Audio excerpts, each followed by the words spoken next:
Back to My Garden, episode 59. Welcome to Back to My Garden. Discover your passion for gardening. Here's Dave Ledoux.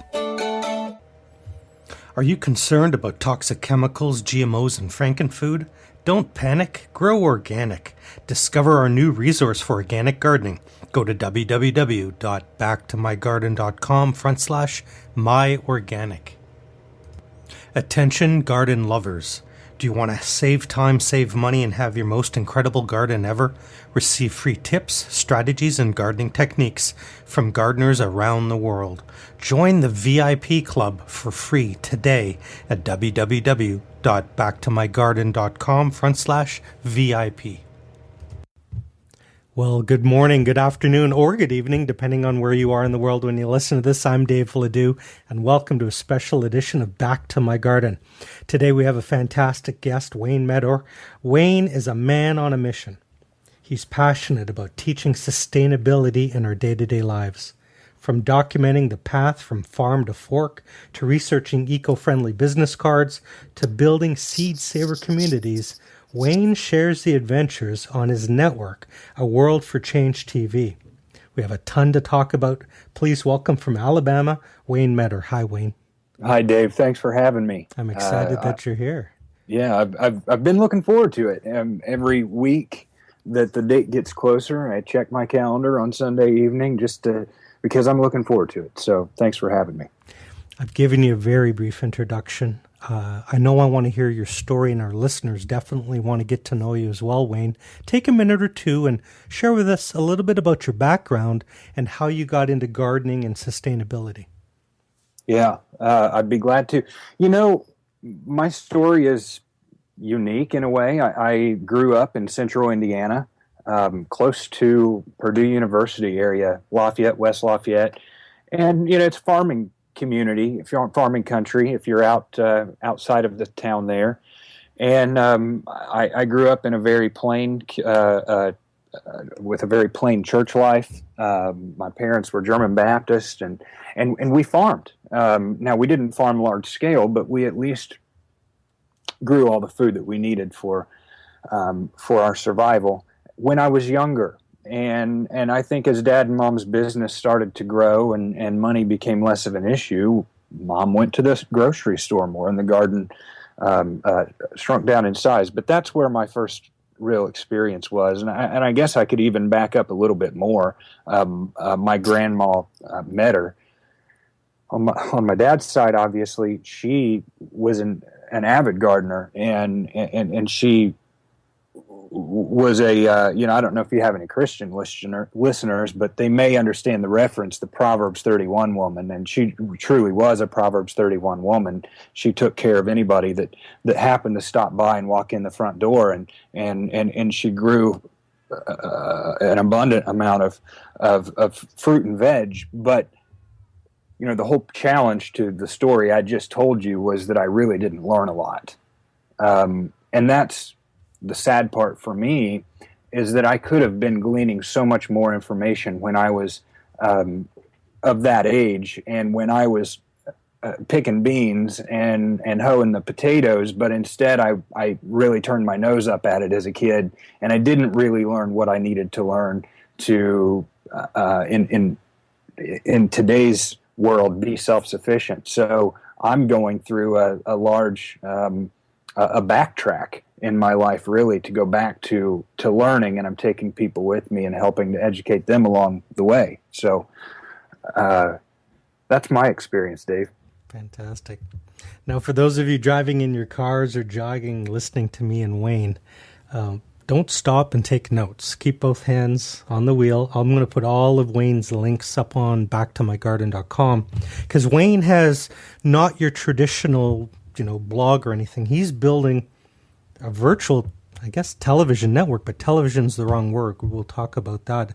And Wayne is documenting everything at www.aworldforchange.com, and that's the number 4.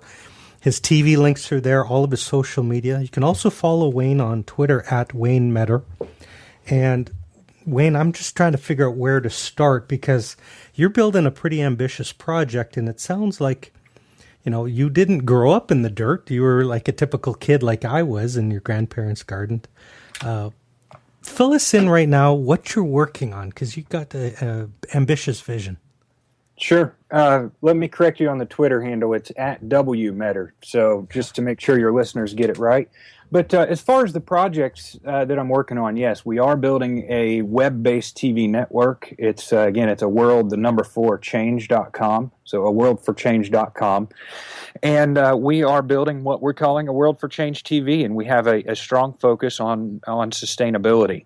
And when I say a network, like we were talking about before we went live, Dave, is we're building a network of multiple shows. Right now, we have 2 shows that are on a worldforchange.com or a World for Change TV.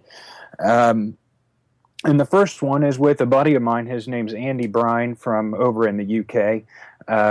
He is just as passionate about sustainability. He lives in the city over there, doesn't have room for a garden at all, and he's passionate about being sustainable in a modern world using modern technology to give us a greater a path to sustainability. And I'm just as passionate about that. And we got our heads together and we said, let's pilot our first show on a World for Change TV, you and I together. We'll work out the kinks, and he is a part of our organization now. So he and I are working hand in hand on a daily basis to build this TV network that's focused on sustainability. And our goal, Dave, is that at some point, and we don't know how long it's going to take, hopefully sooner than rather than later, but that we can have at least 12 hours of live programming during the day where people can actively go, or during the peak hours, whatever that is based on our research, but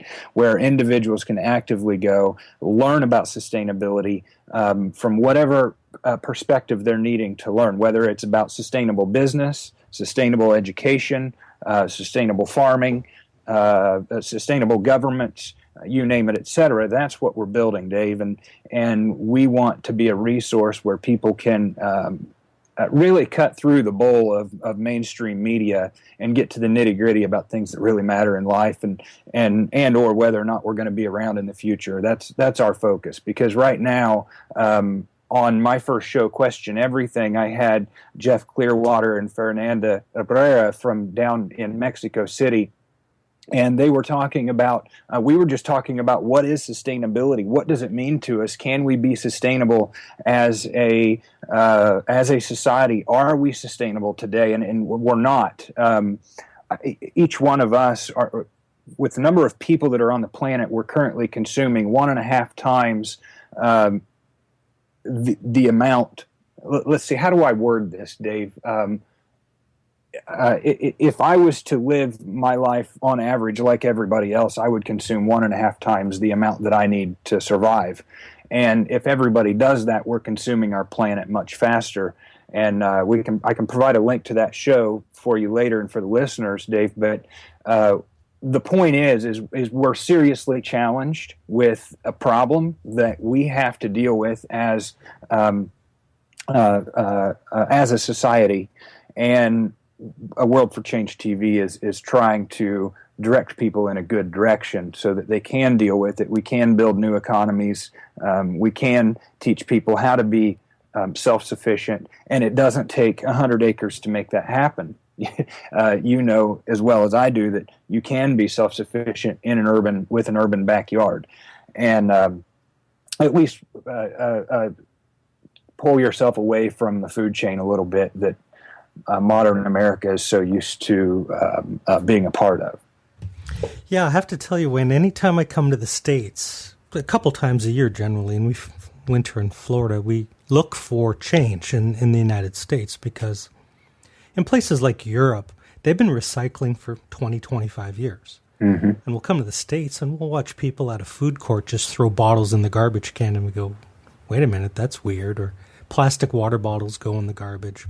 Where in the rest of the world, this is 2 decades, and who's doing things well in the United States? Where do you see glimmers of hope and change? Well, I'll tell you, I really spend a lot of my time, because of the nature of the business that we're building, I spend a lot of my time reading and researching thought leaders, not only in the United States, but around the world, because you and I know already that this medium that we have to communicate via Skype and record a radio session, in our case, broadcast live TV, is helping us to shrink the world as a whole. So I really want to think outside the box of the United States. I think we all have to work together, or North America, and we all have to work together to think of this world as a community. And who's doing well? I'll tell you, I think the societies and groups of people who are doing well are those that rely very little on the monetary system. And when I say that, it's because then they focus much more on a gift economy, more on a barter system, and they focus on only growing. If we're going to take it back to the garden, because that's really what this show's about, they focus so much more of their efforts on growing only the foods that they need to survive for their small knit, tight-knit community, whether that's a small family or a large family or even a community of a few hundred people. So what we're finding is organizations and communities of people who decide we're not going to fit into the mold of what American business thinks they need to fit into, or what businesses feel that they need to fit into to be a successful organization. Those are the ones that are cutting new paths. They're building new structures, and because we already know that the structures that we have now, the currencies and monetary systems that we have now, are designed to fail. They're not going to continue to work. Everybody knows it. And every politician continues to kick the ball down the field, hoping it doesn't crash, or hoping that the system doesn't break on their watch.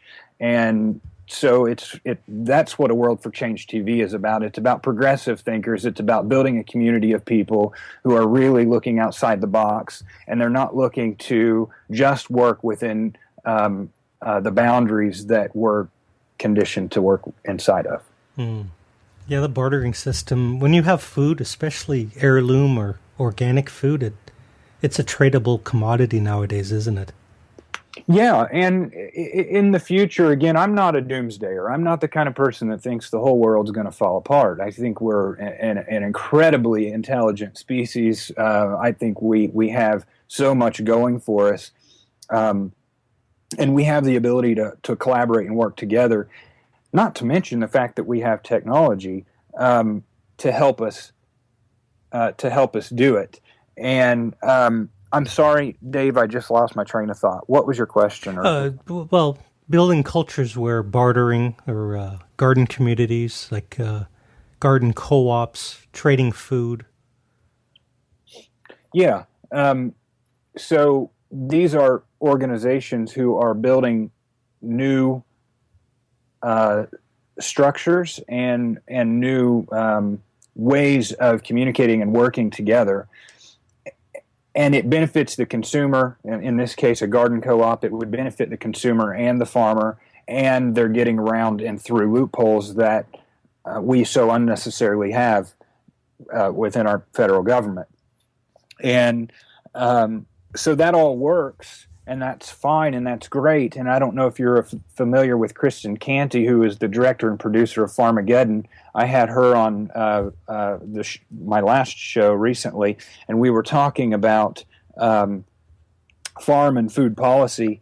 And she says, every time that consumers stand up to governments, nearly every time we win. Governments don't want negative publicity, and yes, they're going to continue to slip in restrictive regulations. But if we build the co-ops and food buying clubs, maybe it's community cows for community milk, etc., whatever that case may be, if we build it and we get through the loopholes now, the consumers will will build a desire to continue to want it. And when the government tries to shut it down, or when there's rules and regulations that may come into place to affect it at a later time, the consumers then stand up and they say, whoa, wait a minute. We've seen what it's like when we have restructured and we're using a different system, and we like this, and we're not going to let you take that away.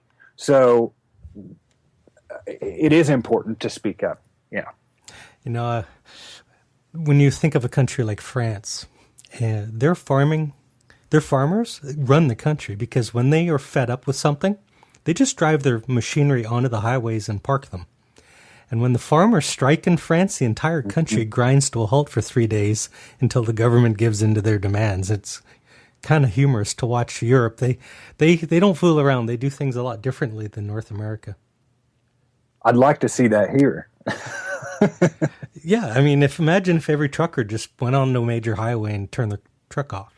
Yeah, civil disobedience works very well in Europe. I mean, in Europe, barely works on a good day, but at a grassroots level, people are starting to wake up, grow their own food. I love your theme, question everything, because I have a friend with a 14-year-old son, and he said, "Where does cheese come from?"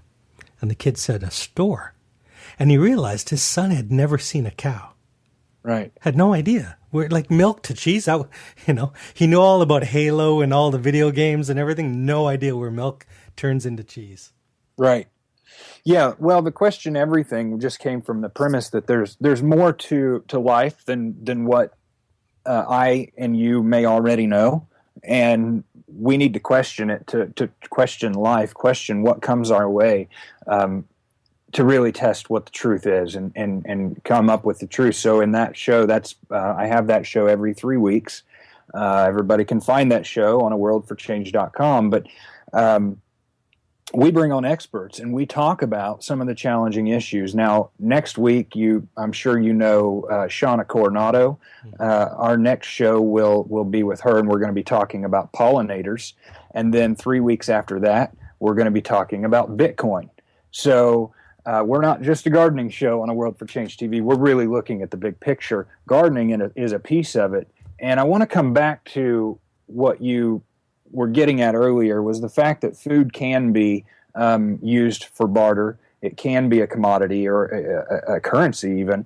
And if we know, as gardeners, if we know how to grow our own food, not only can we survive no matter what happens with our economy and whether or not the shipping and our maybe we have a lack of fuel or there's a disruption with fuel because of the things that are going on in the Middle East, we can continue to survive and take care of our family. And we also have that food to use to barter for things that we need, or we can barter for our experience and our knowledge, and we can teach other people how to grow their own food. So we start to build community again and rebuild from the ashes. And that's really one of the things that's prompted me to truly desire to be good at gardening. And you don't get good at it overnight. You know that already. So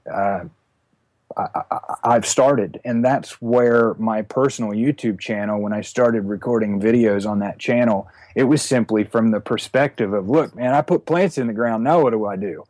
And people started to comment and help me out. And because of that, and that camaraderie that I noticed through YouTube and through the gardening community in general, and social media and YouTube, I decided to continue recording and take the channel and to much larger heights. And in doing that, A World for Change TV was born, and the mission really is to change the world. And I don't know what that looks like.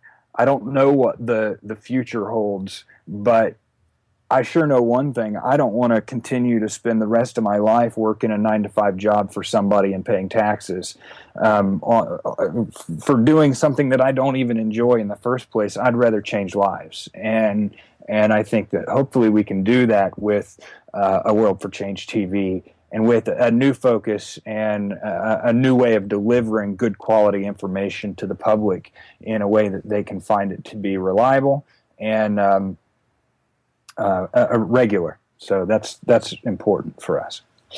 So you're wearing the entrepreneur's hat, the visionary hat. You're stretched for time building a brand new network. I want to take you down to the dirt. With all this time drain on you and you're busy, did you get a chance to garden this year? And what was it like for you?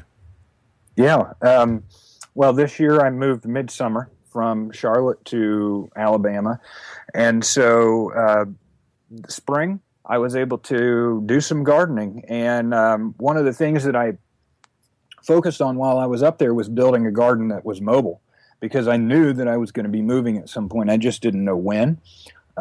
So I built a lot of pots, and I started to focus on airwicking, which I have some videos up on YouTube on how to make your own airwicking pots from repurposed material, which is, again, one of my greatest targets and goals, is to teach people how to build elaborate and very unique things for their gardening adventures, but using repurposed materials and things that they could find if they were to go dumpster diving or look behind a store on their way home. They can find a lot of the items that I use in my videos.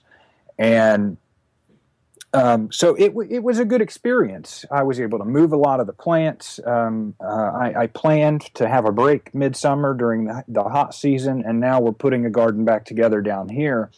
And I'm a fan of wicking gardens, so I've built a self-watering wicking garden.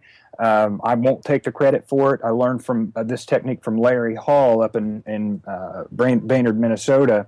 But it's a self-watering wicking garden, and because of my time constraints, that's another reason why we decided to go that route for some of our gardening. Was the fact that you just don't have to you really just don't have to water it. You hook the garden hose up to it. You give it some worm castings and worm tea every 2 or 3 days, maybe every week, depending on how the plants are doing. And that's all we have to do and harvest your plants. And because it's not in native soil, in a flat garden or traditional style, we just don't have some of the challenges with bugs, with slugs, and grubs that will come up and wreak havoc on your plants. So when you watch my YouTube channel, you're going to get a sense of ideas, and you're going to get a lot of ideas that will give you techniques that you can use to garden on a busy schedule. And that's, again, a huge thing that I really try to focus on, because every time I've communicated with people on Google+, which I have a growing, very nice growing following on Google+ and on Twitter, every time I communicate with people, that's the excuse or the roadblock for them, is that I just don't have time. Every time I get time to do it, I go out there and I make my garden look good, but a week later they're all dead. I can't keep it watered, and there's so many excuses that all revolve around time. And I just want to take that away from people and show people that, look, you can go get a few little items from Walmart. You can order some seeds or trade with our Seed Savers community on Google+. Somebody will get you some seeds, and you can start to garden using repurposed things that you found laying around, and you have very little money out of pocket, and it's not going to take you time to garden. You know, Wayne, our listeners love DIY projects, so everyone head over to Wayne's blog at aworldforchange.com. Not a link to his YouTube channel, which is A World for Change TV. Let's take a quick minute to thank our sponsors and then come back and play 5 quick questions. What's the hottest trend in gardening? I think the hottest trend is aquaponics.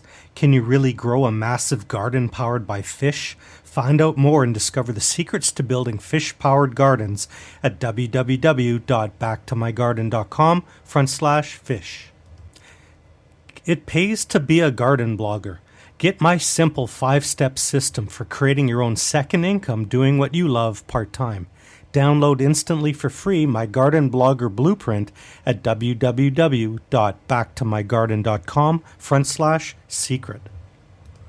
Wayne, I was just looking at the clock. Our time is flying by, and now is the time in the show when we play a game called 5 Quick Questions. Oh, no. No, it's a good thing. This is your chance to share wisdom and experience with novice gardeners. Are you ready to play? Let's go. You took away one of the excuses. Question number 1 is about excuses. What do you think is the number one reason people don't even try to grow their own food? Fear. Mm. I would say fear, simply because they're nervous about the results that they're going to get when they try to do it, and because of that, many times the first thing that they default to is time as a reason. Time and knowledge, really, as the two reasons. Excellent. With social media now, you're building an entire resource library on, not just gardening, so many topics, all education-based.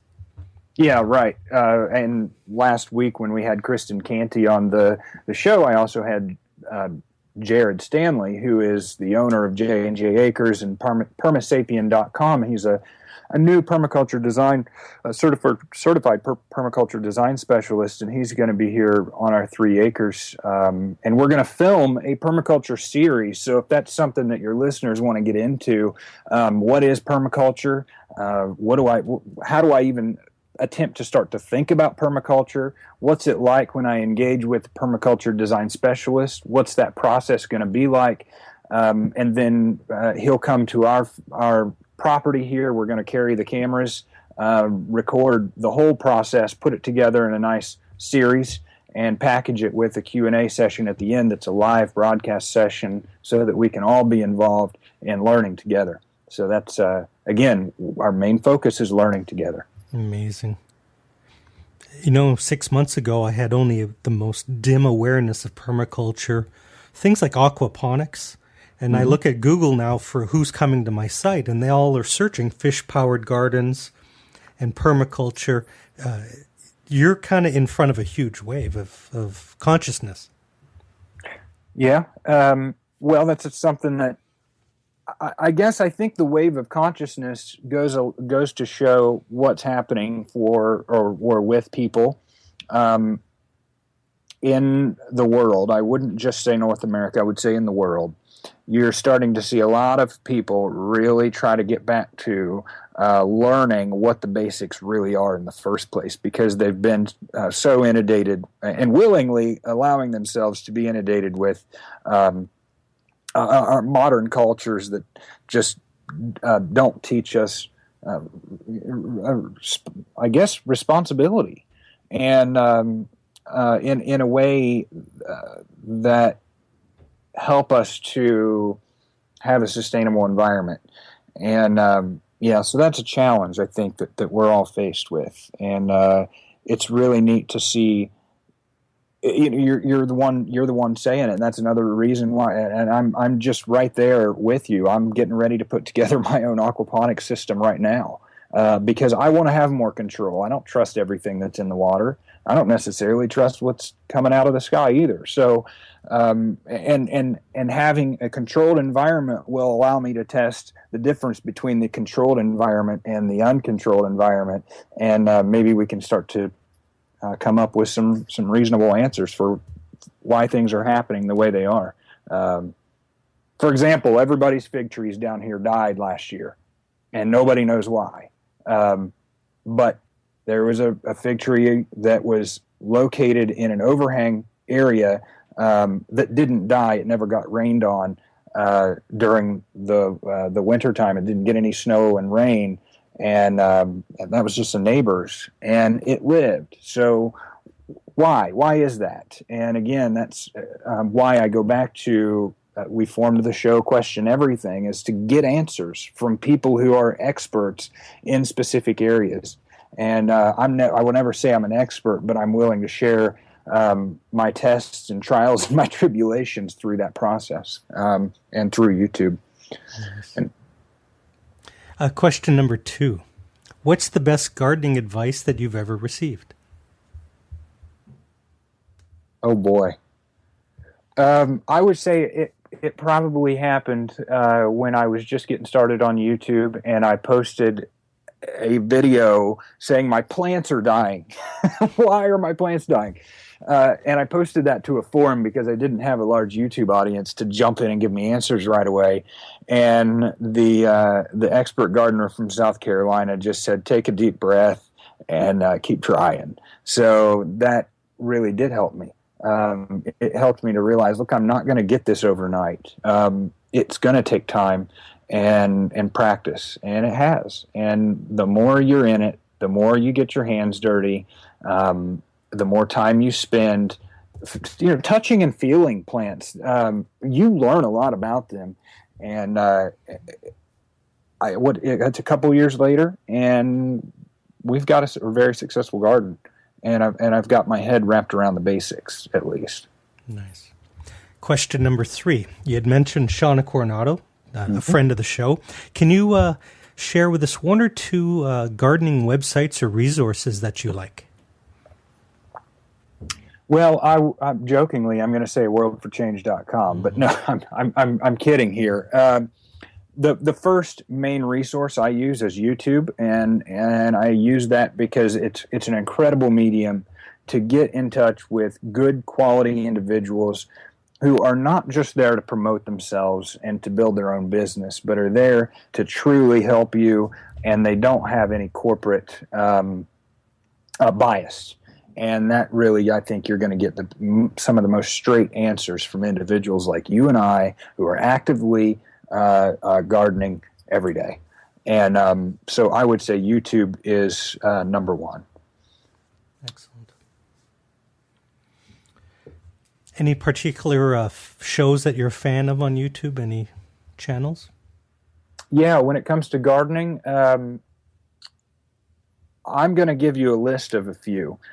And I'm be glad to provide the links for your listeners, the audience later. But Blake Kirby, who is a gardener down in Texas, a good friend of mine, he and I have come to know each other through YouTube and social media, and now we're very active together. So follow Blake Kirby. I would also suggest to watch Patrick Dolan, I think is his last name, but it's 1 Yard Revolution. That's also on YouTube. I would suggest Stephen Legree. He's up there in Edmonton, Alberta, I believe. So he's a fellow Canadian for you, Dave. And I'm also a fan of MHP Gardner, and simply because he's got an incredible greenhouse setup and does a lot of good research when it comes to hydroponics and the greenhouse operation and that kind of a setting. So, and he not only that, but he brings some really a really interesting perspective because he has a good communication line that's open with Dr. Kratky, who may be familiar with the Kratky gardening method or hydroponics method. And so I really enjoy following his channel as well. Nice. Question number 4, bit of an old school slant, is on books. Can you recommend one of your favorite gardening books or resource books? Well, I haven't spent a lot of time in the gardening books. I would suggest that the best gardening book that I read, and you'll have to correct me if I'm wrong here, but it's called Paradise Lot or Paradise Plot, and it's about two guys that bought a 1/10 of an acre in somewhere up in the northern climates. I think it was Minnesota, somewhere up that way. And they converted it to a food forest that would provide enough food for a family of 4. And on a 1/10 of an acre in the city, and it was an incredible story about how they accomplished that. And the book is not a book about a step-by-step book or a guide on how to accomplish that. It's just their story, and it gives you, again, that's what I like about YouTube. I'm going to bridge the two here. It's the fact that people are telling their stories, and you can take the good and the bad and the ugly from their story, and you can decide how you want to build yours, how you want to put your story together, and what your garden's going to look like, and how you plan on moving forward. And So that really impacted me. I enjoyed that book. But I'll tell you, the book that's impacted me the most is not a gardening book, and it's a book by Tim Ferriss called The 4-Hour Workweek. Awesome. Question number 5 is a fun one, and I'm going to throw you a curveball, Wayne. Next year, is there anything that you've been toying with the idea of growing, or an experiment you want to try next season? Yeah, well, the next season is winter for us, and because we have a decent growing season here in the winter, I plan on building some very unique cold frames, all again out of repurposed material. And if your viewers want to check out my last vlog I just uploaded this morning, I believe it was, it's my vlog 2.0. I share with some a little insight into that. But I'm going to experiment with using a cold frame inside of a polytunnel that I build over top of a very large cold frame. And we're going to watch the difference in temperature on the inside one versus the space between the two layers and the outside, and get a real good representation on if you cover a plant with two cold frames, what kind of a growing zone you're able to improve just by doing that. And the second experiment that I'm working on is going to be hydroponics and aquaponics using different types of growing mediums. And the one that I'm most interested in really diving into is using activated charcoal, or what are we calling it nowadays? BIOCHAR. Using BIOCHAR as a growing medium for the plants rather than something like a rock or the expanded clay pellets that I've been using in the vertical grow tower.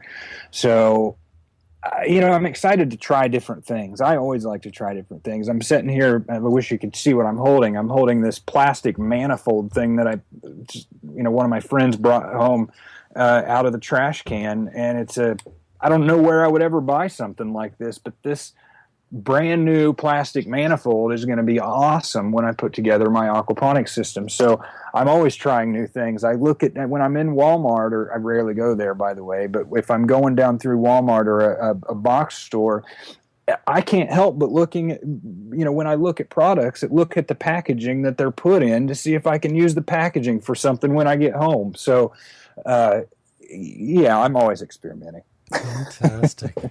Well, dear listeners, I don't know about you, but I took a half a page of notes, and they're all going to be on the show notes for Wayne's show at BackToMyGarden.com. Follow Wayne on Twitter at WMeador, but make sure you go down to his network hub at worldforchange.com. Subscribe to him on YouTube so you'll get an email every time there's an update. And that's a World for Change TV. And Wayne, you want feedback, right, from the listeners? You want input and ideas on new shows? Yes, I do. So I have not put together a form on the website, but I'd love to hear what your listeners have to say. If there's an area of sustainability that they're interested in wrapping their minds around, or if you'd like us to put together a show series, when you're thinking about it from the perspective of putting this together as a business, we have to sell advertising, we have to sell sponsorship, and for us to sell advertising and sponsorship, it takes a show that people are interested in hearing about. And if there's a demand for that kind of a show, sponsors and advertisers are willing to pay more, which allows us to produce a better quality show for the audience. So it's this unique little circle that works together very well. And so if whatever ideas they have or something, if we can put together a list of multiple things that we know people want to hear about, brands are willing to put money on that. And then we can produce it for you. Dynamite. Wayne, you've been an incredible guest. I definitely am going to have you back because... we just barely scratched the surface, but I want to give you the last word to the listeners today, Wayne. Can you leave us with either maybe a pearl of wisdom or a note of encouragement on our gardening adventures? Well, I would say because I will never put myself as an expert or suggest that I'm an expert. I will suggest, however, that we can collaborate together and we can build a community, and we are the community. Each one of us can help each other. And so my piece of advice goes back to something that's very simple, and I focus on helping the novices more than anybody, and that is, don't give up. Go out and take your shoes off and get your toes dirty and feel the earth, feel the plants, and ask questions. If you don't know what you're doing, the first thing, if you don't know what a word means, you Google it, right? I mean, you look it up on Google and you try to figure out the definition. And the same thing applies to any new thing that you're trying to learn. In this case, gardening. If you don't understand it, ask a question. Look me up on Twitter, shoot me a little tweet, or find me on YouTube and Google Plus, and interact with me. I'm not just some pie in the sky gardener that you'd like to be in touch with. I'm somebody that's accessible, and if I can't answer it, I'm going to figure out who can. So that's the community that we're building, and I'd love to have you be a part of it with me. Tremendous, tremendous. Wayne, thank you so much for being on the show today. Thank you. Thank you for having me, Dave. I appreciated it and enjoyed it very much.